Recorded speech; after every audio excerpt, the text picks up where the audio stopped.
penyebab terjadinya short body atau kontak body pada barang elektronik Anda, terutama pada AC ya.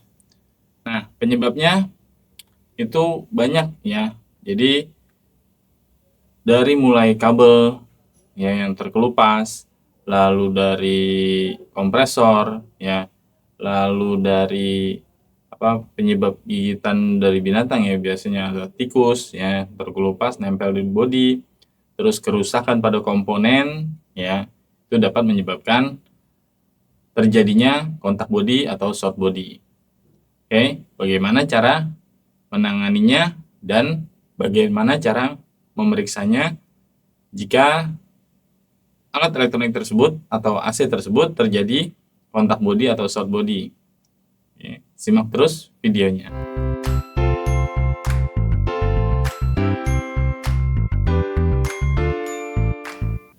Assalamualaikum warahmatullahi wabarakatuh.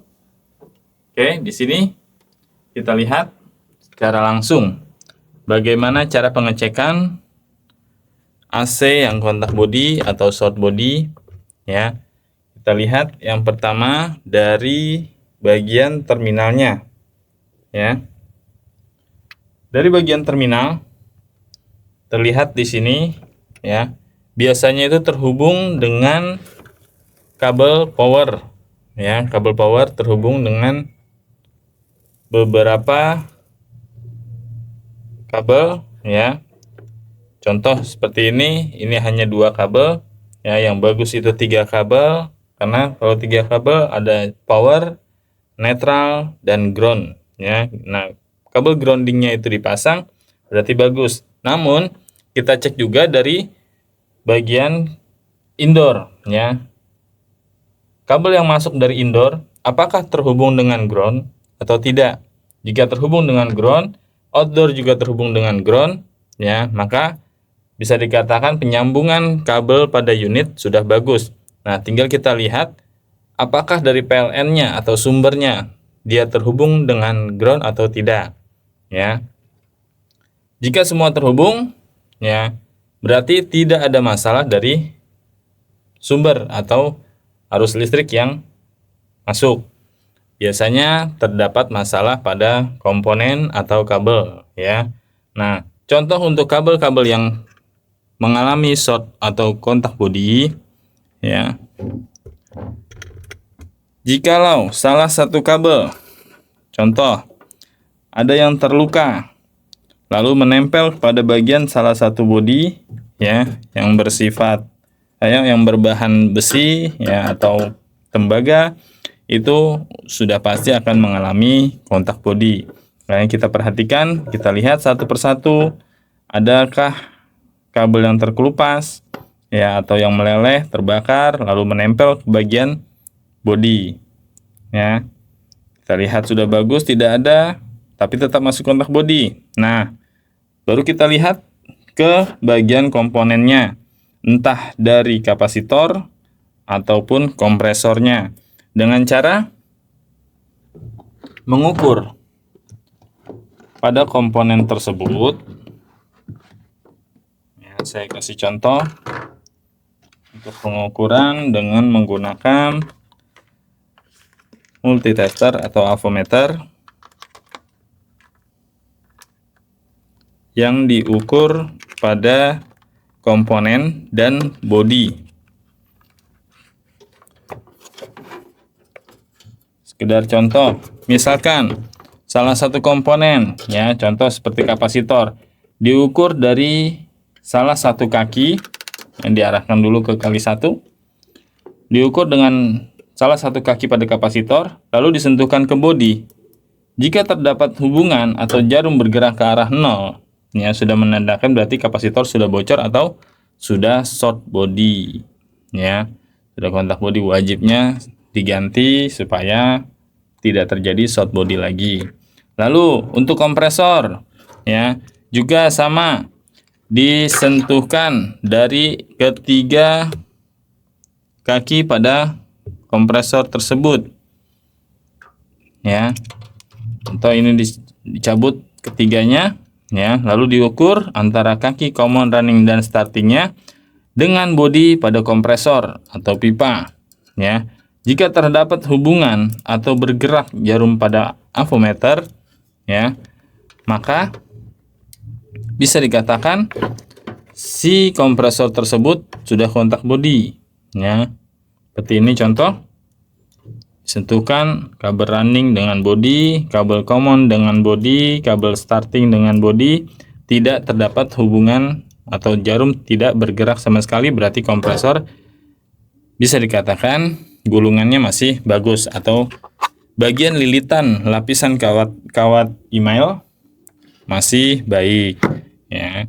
Jika terjadi kontak bodi, maka ketiga kaki yang diukur tadi akan terlihat, akan terhubung atau jarum avometer bergerak ke arah 0, maka bisa dikatakan lilitan pada kompresor tersebut, terutama pada lapisan emailnya, sudah ada yang terluka, maka terjadilah kontak bodi. Nah, untuk mengetahui secara langsung bagaimana kontak bodi itu besar atau kecil, ya, bisa dilihat dari pengetesan dengan menggunakan test pen, ya. Contoh pengetesan dengan menggunakan test pen. Test pennya. Ya. Dengan menyentuhkan test pen ke bagian bodi, jika terlihat nyala terang, ya, itu sudah bisa dipastikan sengatan atau short bodi pada outdoor tersebut, ya, sangat besar, dan jika disentuh sangat kuat sengatan dari short bodi tersebut, ya. Jika kita cek menggunakan test pen sudah nyala terang, jangan sekali-kali disentuh dengan menggunakan tangan seperti ini, ya, maupun di bodi manapun, ya, yang masih berhubungan dengan si kelistrikan, ya, atau si short, udah pasti akan tersengat, ya. Lalu pada bagian terminal, ya, yang sering juga terjadi, kita cek misalkan pada bagian netral dan powernya, ternyata terdapat arus dua-duanya, ya, atau menyala, ya. Nah, dan juga pada bagian si bodinya, ya, atau groundingnya itu juga menyala. Nah, gimana itu caranya, ya? Ada salah satu cara, ya, untuk pertama, antisipasi pertama, ya. Saya pernah nyoba, ya. Jika tidak menggunakan colokan seperti ini, ya, jika menggunakan colokan yang dua, dicoba dibalik pada bagian colokannya, ya. Yang tadinya misalkan posisi seperti ini, ya, dibalik baru dicolok lagi. Jika hilang, berarti penyambungan pada PLN-nya dia tidak bisa bolak-balik, ya, atau ada masalah pada si kabel pada sumber arus listriknya. Jika sudah dibolak-balik masih sama, berarti ada masalah pada sumber arus listriknya atau pada sumber kelistrikan PLN-nya. Ya, jadi kalau yang nggak bisa hilang sama sekali short bodinya atau kontak bodinya, udah dicek kabel bagus, yang komponen semua bagus, kapasitor bagus, kompresor kontak bodinya itu dari kompresor, ya, ternyata bukan dari sumber arus listrik, ternyata kontak bodinya dari kompresor, maka alangkah baiknya diganti kompresornya jika kinerja si kompresor sudah tidak bagus. Jika kinerja si kompresor masih bagus, namun kita mau menghilangkan kontak bodinya, bisa dengan cara ya, dengan cara menyiapkan satu kabel, ya, usahakan kabel yang berdiameter besar, ya, pada kawat tembaganya dihubungkan pada salah satu baut atau pada bagian bodi, ya, lalu ditanam ke tanah yang lembab. Itu untuk mengurangi besarnya short yang terjadi pada si AC tersebut atau barang elektronik tersebut, ya. Mau AC, mesin cuci itu sama cara mengantisipasi jika terjadi kontak bodi namun kinerja si mesin tersebut masih bagus, ya itu kita bisa melakukan cara tersebut. Jadi ditanam ground dari luar yang dihubungkan pada bagian salah satu baut, ya, ditanam ke tanah yang lembab dengan menggunakan kawat tembaga atau kabel tembaga. Lebih bagus lagi tanam menggunakan pipa tembaga supaya penyerapan groundingnya lebih bagus. Nah, banyak pertanyaan juga, jika grounding yang dihubungkan pada arus PLN ya tidak bagus, bagaimana? Ya, jadi yang diperbaiki itu grounding pada arus PLN-nya, bukan si AC-nya, bukan si barang elektroniknya, ya, melainkan dari sumbernya dulu kita perbaiki. Jika sumber sudah normal, bagus, barulah kita cek dari si barang elektronik tersebut. Jika sumbernya udah nggak bagus, ya udah pasti semua barang elektronik yang kita hubungkan dengan sumber tersebut akan terjadi kontak bodi. Ya, jika tidak, sumbernya bagus, tapi pas dicolokin si barang elektronik tersebut kontak bodi, barulah terjadi masalahnya pada si barang elektronik tersebut atau si AC tersebut. Jika tidak, berarti bagus. Oke. Dan penyambungan ground pada AC, ya.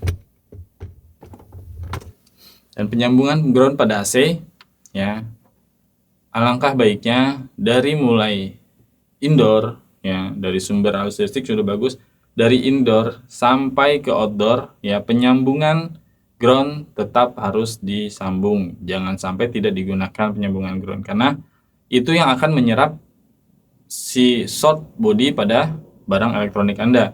Ya, jika terjadi bocor arus, ya, pada salah satu jalurnya, si grounding atau jalur grounding tersebut yang akan menyerap ke bumi atau ke tanah yang sudah dipasang oleh pihak PLN pada masing-masing tiap bangunan, ya, masuk rumah Anda. Oke, jadi jangan sepelekan grounding pada barang elektronik, bahkan sampai ke sumber arus listrik. Ya, biasanya ada yang pasang contoh cuma 2 kabel, ya, tidak disambung dengan ground. Nah, akibatnya jika tidak normal atau ada bocor arus, ya, si short tersebut atau kontak bodi tersebut tidak dapat diserap oleh si grounding karena groundingnya tidak dihubungkan. Oke, mudah-mudahan paham dan sama-sama kita belajar untuk lebih baik ke depannya mengenai barang elektronik, terutama AC, ya, yang sedang kita bahas. Saya Ari dari Gua Simak Teknik. Salam oprek-oprek. Assalamualaikum warahmatullahi wabarakatuh.